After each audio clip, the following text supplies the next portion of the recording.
હે શક્તિ સ્વરૂપા માતા કાત્યાયની, મહિષાસુર મર્દિની, ધર્મની રક્ષક માં, હું ભક્તિ ભાવથી આપના ચરણોમાં નમન કરું છું.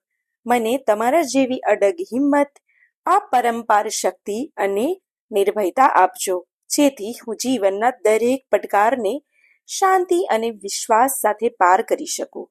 હે માં, તમે જેમ દુષ્ટ શક્તિઓનો નાશ કરીને સત્ય અને ધર્મની સ્થાપના કરો છો, તેમ મારા જીવનમાંથી પણ દરેક ભય, શંકા અને નકારાત્મકતા દૂર કરજો. મારા ગર્ભમાં વિકસતા બાળકને તમારી દેવી શક્તિથી સુરક્ષિત રાખજો અને તેને હંમેશા સ્વસ્થ, મજબૂત અને તેજસ્વી બનાવજો. મારા બાળકમાં પણ તમારા જેવી હિંમત, બુદ્ધિ અને આત્મવિશ્વાસ વિકસે. તે જીવનના દરેક સંઘર્ષમાં નિર્ભય બનીને સફળતા પ્રાપ્ત કરે.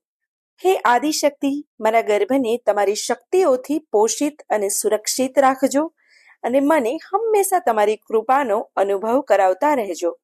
હે જગતજનની, મારા માતૃત્વની આ પવિત્ર યાત્રાને સરળ, સુરક્ષિત અને શક્તિમય બનાવજો. હે મા કાત્યાયની, મારી આ ભાવભીની પ્રાર્થનાનો સ્વીકાર કરજો.